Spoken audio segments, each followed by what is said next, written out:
こんにちは、ハリケーンフットボールです。今回の教材は、ブライトンの三笘薫に関する動画です。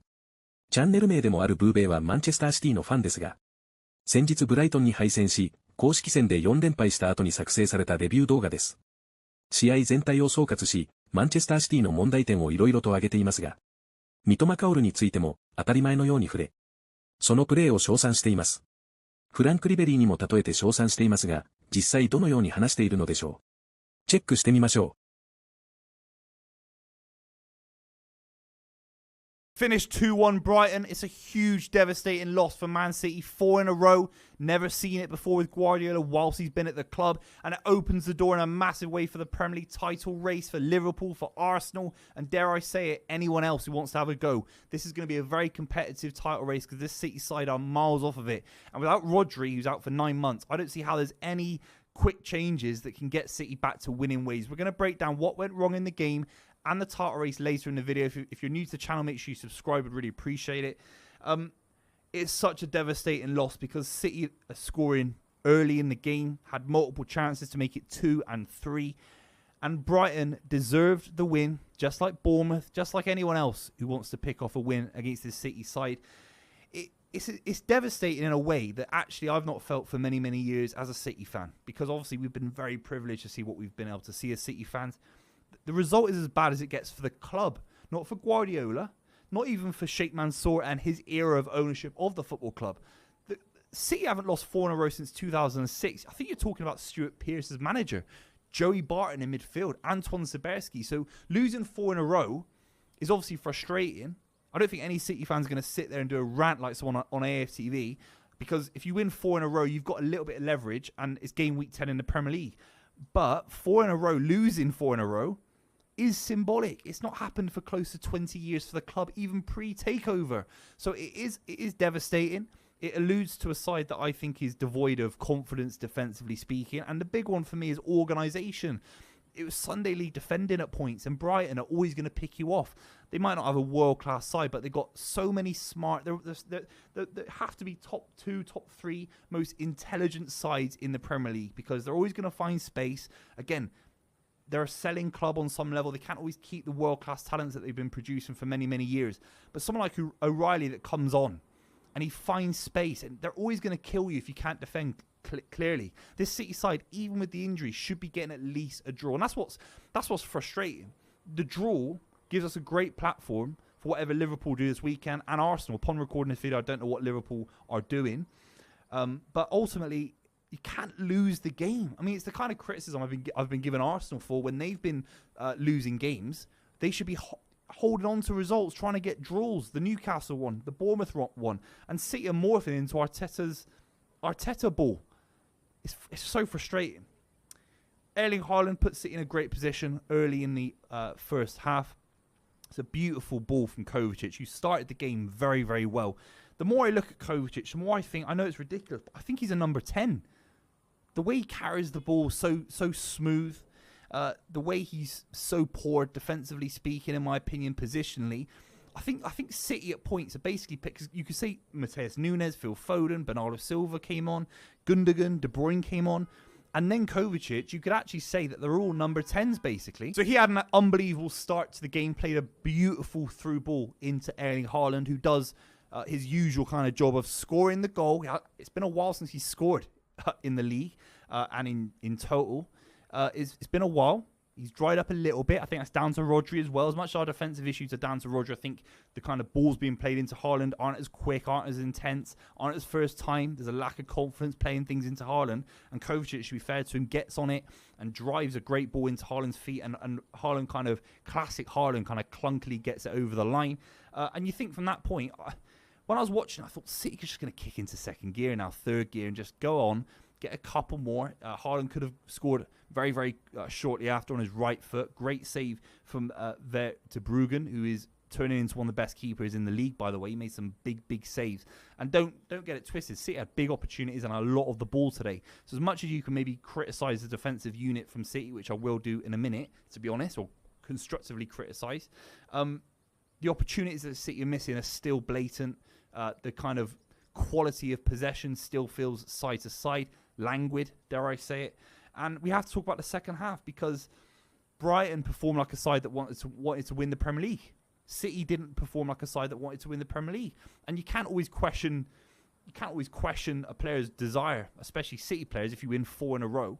And it's early in the season. But this side looked completely devoid of kind of anything that goes wrong with this City side at the moment. It capitulates into losses, as opposed to a 1-1 draw, which would have been a decent result. You know, Herzl's got these guys flying. They're fantastic. They've picked off some big wins against, I think, Spurs, Manchester United already this season. So fair enough. But turn it into a 1-1. 2-1 is just devastating. Let's just talk about those goals. The ball from Mitoma, he gets it on the left-hand side, on the outside of his boot. I mean, Kyle Walker made this guy look like prime Frank Ribery. I mean, it was just mental. But he's fantastic, Mitoma. The ball across, fantastic. I think the ball comes back to him. He plays it again into the feet of Danny Welbeck. There's this kind of massive scuffle between Matheus Nunes getting involved. Gvardiol's not sure what to do. Rico Lewis. One of these guys has to put their foot through it and clear it. And actually, the rebound back to Mitoma is from Simpson, who's too young to be playing these kind of games, with all due respect. He didn't get exposed massively today. I don't want to blame the kid, but there's an opportunity for him to clear the ball. Rico Lewis, who I think, if you're going to ever criticize Rico Lewis, it can't be for his awareness of the game, his quality of passing, anything like that. But his maturity, his leadership, but his physicality. There's an opportunity, if you rewatch the highlights, to clear the ball, to push the ball wide, and I don't feel he put his foot through it right, in my opinion. And I think Gvardiol's a little bit at sea as well, and he's being asked to play out of position. The whole back four, you got an academy kid, you got Kyle Walker who can't run. Maybe it was a bit harsh. You got Rico Lewis playing out of position. Gvardiol is basically the only senior centre back who I'd say, or defender as well, who I'd say is fantastic at a world class level, and he's been shifted about. So the back four is a real world of pain situation at the moment. But something has to give, surely. Something has to give. And you just sit on the 1-1 draw. And it felt at points that City wants to do that. But a couple of minutes later, the ball through into, I think it's João Pedro that plays the ball into Matt O'Reilly. Hasn't played a minute of Premier League football. And the finish is just superb. I have to talk about O'Reilly. I remember the buzz coming out of the Scottish Premier League. A high-scoring kind of midfielder. Very, very highly rated in Scotland. And he goes to Brighton for 25 million quid. I remember everyone thinking this kid is going to be a genius. He played in the League Cup against someone. I can't remember. And he got crunched 9 minutes in. So he's basically not played football ever for Brighton. He's coming on and looking like prime Pele against Man City. So the story of O'Reilly is really, really nice. I really love moments like that, as much as I hate to say it. It was a great little finish, great run, great ball. The defensive line from City actually wasn't that bad. And he's able to be played through with ease. And it's a great finish. It's a great moment for Brighton, who, if it goes well, O'Reilly could easily go well, and they could sell him for 80 million quid, 100 million quid. He's that good, I think. I think he's got a very, very good ceiling. Not now, but it looks like a Tony Bloom masterstroke. I'm going to be completely real. The ball getting played into him is embarrassing. I mean, the midfield, I think it's De Bruyne who's come on. That will give City some life, of course, but the pressing from De Bruyne isn't quite there. It felt like the pressing from Matheus Nunes today. Bernardo Silva, when he came on for 20 minutes. Ilkay Gundogan. It just feels very slow. And Brighton had a lot of time to play that final ball into past Kovacic and then bang into O'Reilly. Kovacic is not a defensive midfielder. He has to be played alongside Rodri. He has to be played alongside someone else. He's very, very technically gifted, but there's so much space in the midfield. If you rewatch the highlights, the second goal for Brighton, it's almost just an attacker being able to play a ball to his heart's content wherever he wants around the back four. It's a completely open and exposed back four that are running backwards. They hold a very decent defensive line.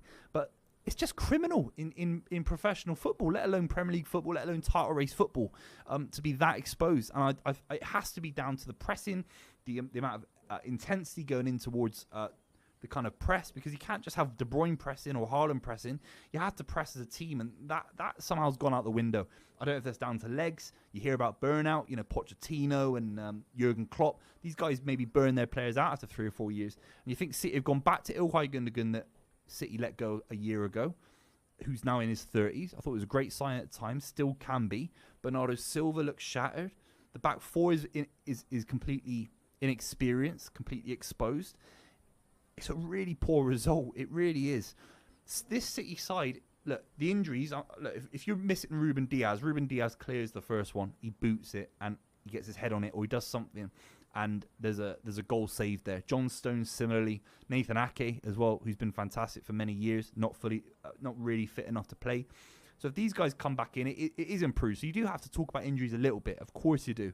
But with Haaland, you've got Ederson still in goal. You've got so many players in that midfield that are, you know, Mateo Kovacic has won, 3 Champions Leagues? It's mental. And you feel that you can play through him. And you feel that at points defensively, he's the worst midfielder on the pitch, defensively speaking. It's cataclysmically bad defensively from City. And if you go 4 in a row, the amount of talent in this side losing, questions have to be asked. If you've made it this far, make sure you subscribe. Let me know what you think in the comments down below about what went wrong for City tonight.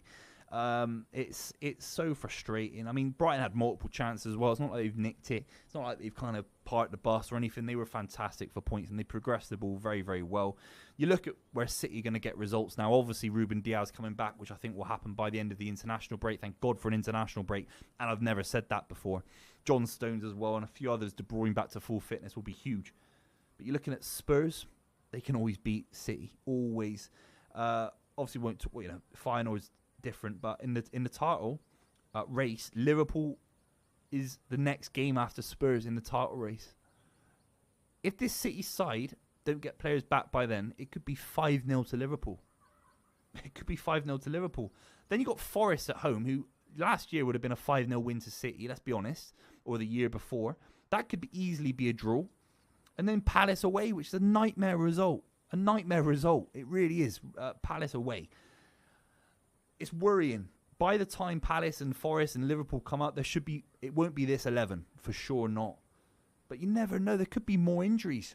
I have to talk about a couple of things. Firstly, Kyle Walker. The issue is Kyle Walker doesn't look that much slower. He looks a little bit slower. And you can think about famous right-back examples where you say, the legs have gone, I have to retire now, or I have to move to MLS. The big example is West Brom, Gary Neville for Manchester United. His legs are gone. He couldn't be a professional footballer anymore at that level. He just couldn't be. Kyle Walker hasn't got that. He could still go on for 3 or 4 years, in my honest opinion. Not the best right-back in the world, but still at a good level. But there's something happening with Kyle Walker where he positionally looks so scared all the time. Again, Mitoma looked... I'm trying to think of a world-class left winger. You have to let me know down below. Frank Ribery? I'm just trying to think. But he looked like prime... I'm struggling to think of a left winger. He looked like prime Frank Ribery. It was absolutely outrageous. So much space. Kyle Walker should be able to get to him, in my opinion. He's demonstrated this season that he still has got legs. But positionally, he allowed Mitoma so much space over and over again. And Mitoma's such a smart player. He's always going to give you goals and assists. He's always going to give you killer passes, even if the other player can't execute it. Mitoma never wastes a ball. And you feel that Kyle Walker, what's happening?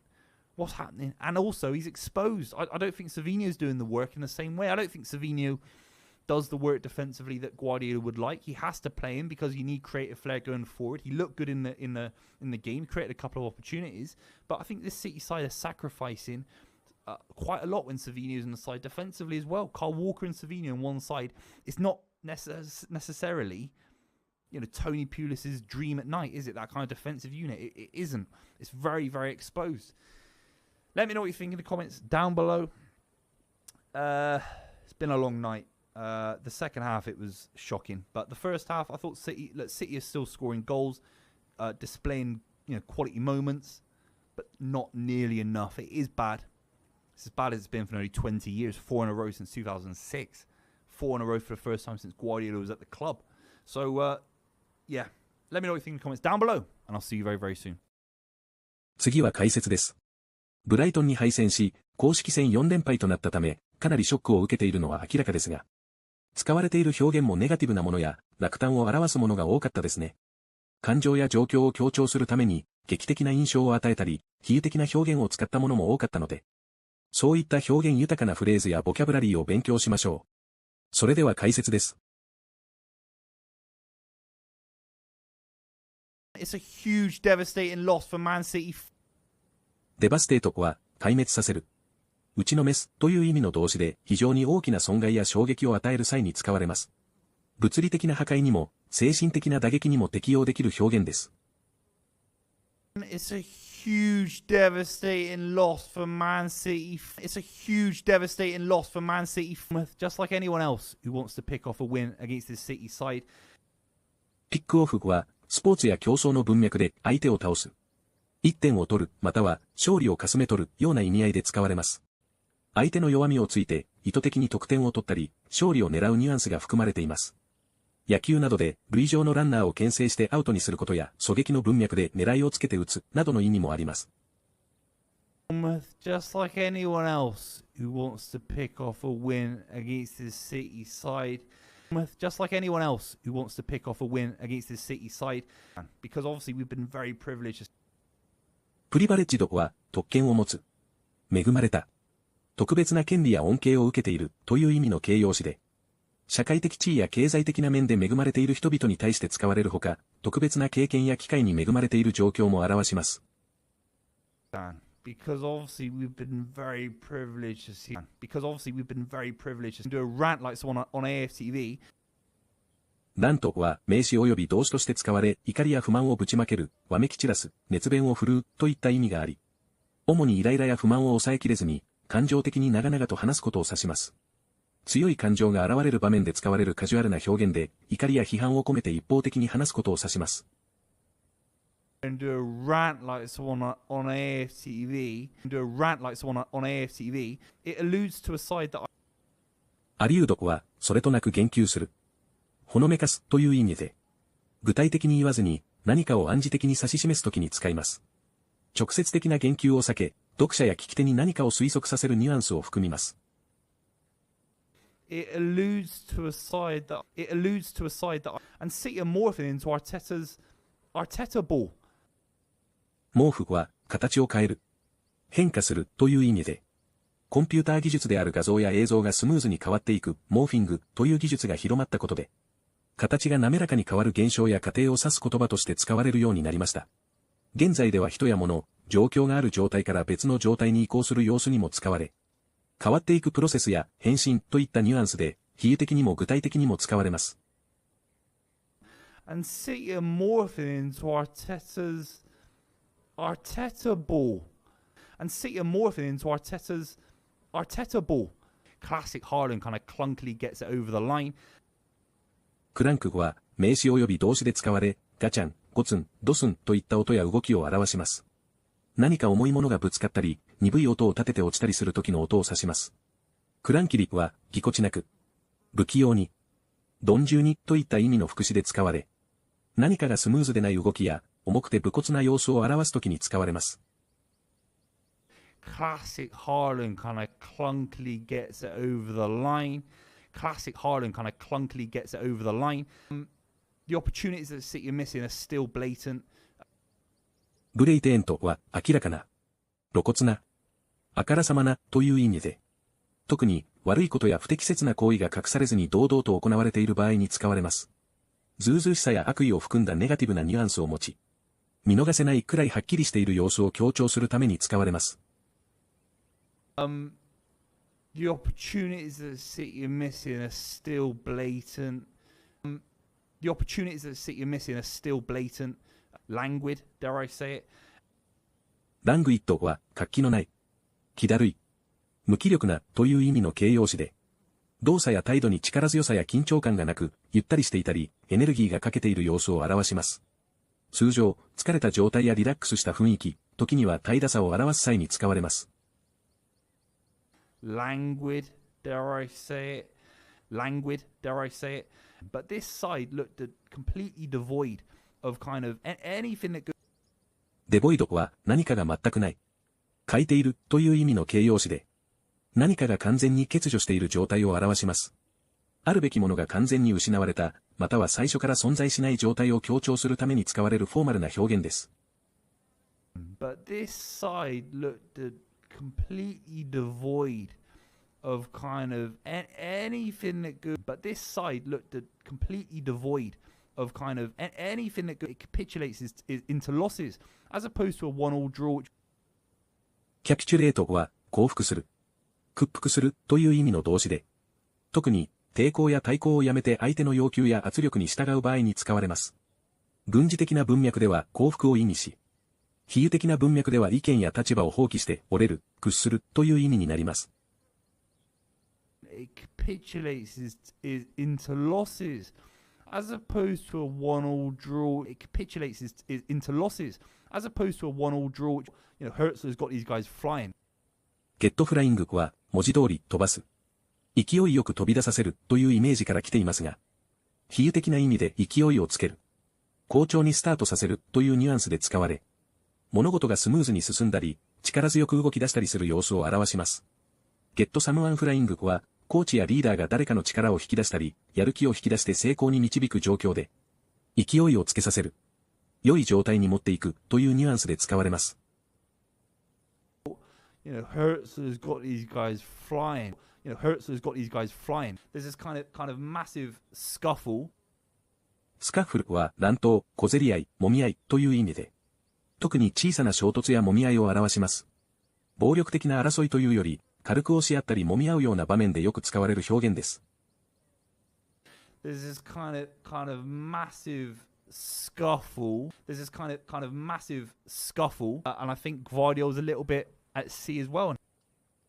at sea は文字通り、海上にいる、航海中でという意味もありますが、比喩的には、海上で方角を失い、どちらに進むべきかわからない状況に例えており、困惑している、途方に暮れているという意味で使われます。何をすべきかわからず混乱している状態や、方向性を見失っている状況を表します。And I think Guardiola's a little bit at sea as well. And I think Guardiola's a little bit at sea as well. And I think he's got a very, very good ceiling. シーリングは、限界や、ポテンシャルの上限を指しており、グッドシーリングというと、高い成長の可能性。期待できる潜在能力という意味になります。特にスポーツやビジネスの分野でよく使われる表現で、選手や社員が高い潜在能力や将来的な成長の可能性を持っていることを示すために使われます。I think he's got a very, very good ceiling. I think he's got a very, very good ceiling. To his heart's content wherever he wants around the back four. To his heart's content は心ゆくまで思う存分に満足するまでという意味のイディオムで、自分が望むだけ自由に制限なく楽しんだり何かをすることを表します。ここでのコンテントは満足しているという意味で使われ、全体として心が満たされるまでというニュアンスになります。To his heart's content wherever he wants around the back four. To his heart's content wherever he wants around the back four. Football, let alone Premier League football, let alone title race football. デッドアローンは何なんは言うまでもなく、ましてや何なんないという意味のイディオムで、ある状況や条件に対して、さらに強い条件を否定的に強調するときに使われます。具体的には、何かができない、もしくは難しい場合に、その先のことやもっと難しいことが、まして無理だ。到底できないというニュアンスを伝えるための表現です。Football, let alone Premier League football, let alone title race football. Football, let alone Premier League football, let alone title race football. That somehow's gone out the window.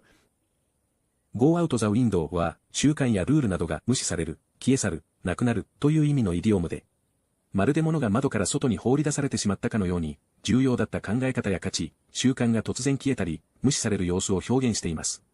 以前あった大事なことや約束、ルールなどが何らかの理由で価値を失い、もう実行されなくなったり、無視されるようになった状況を表します。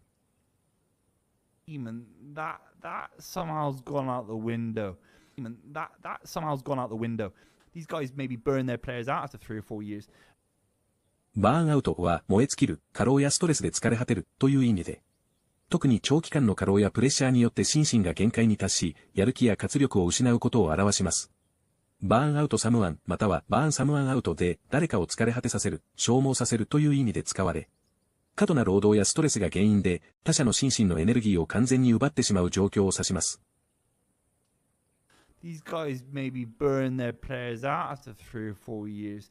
These guys maybe burn their players out after 3 or 4 years. Bernardo Silva looks shattered. シャッターは粉々に壊す、打ち砕くという意味で、物理的に何かを細かく破壊することや、精神的、感情的に強い打撃を与えることを表します。通常、何かが完全に壊れたり、回復が難しいほどの損傷を受ける場合に使われます。カメラのシャッターや建物の出入り口としてのシャッターは別の言葉です。Bernardo's silver looks shattered. Bernardo's silver looks shattered. It's cataclysmically bad defensively from City. キャタクリーズミカリーは壊滅的に、破滅的に、激変的にという意味の副詞で、何かが極端に破壊されたり、大きな変化が起こる状況を表すときに使われます。非常に深刻で取り返しがつかないような事態や影響の大きい出来事に対してよく使われます。It's cataclysmically bad defensively from City. It's cataclysmically bad defensively from City. As well, it's not like they've nicked it. ニック語は、物の表面にできた小さな傷や切り込みのことですが、ナイフや金属で表面が削れた跡などを指します。動詞で使われる場合は、表面を軽く切る、または傷つけるという意味で使われ、イギリスの口語では、盗むや、くすねるという意味で使われますが、ここでは、たまたま勝利をかすめ取った。運よく手にしたわけではない、というニュアンスを強調する表現として使われています。As well, it's not like they've nicked it. As well, it's not like they've nicked it. いかがでしたか？三笘薫の評価が高いのはもちろんですが、三笘が良すぎるせいでカイル・ウォーカーが批判されてしまっているようにさえ感じますね。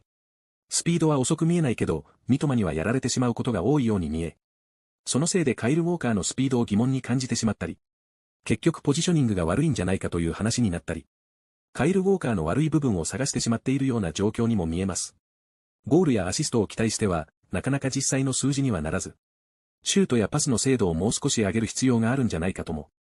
ただのファンとして、ただの素人の目から見ると思うこともありますが、高すぎるクオリティを期待してしまうほど、今の三笘は実際に良いプレーを続けているということでしょう。ブライトンの調子もとても良いので、代表戦ではあまり無理をせず、またチームに戻ってからの活躍を期待したいと個人的には思います。本日もご視聴いただきありがとうございました。またすぐにお会いしましょう。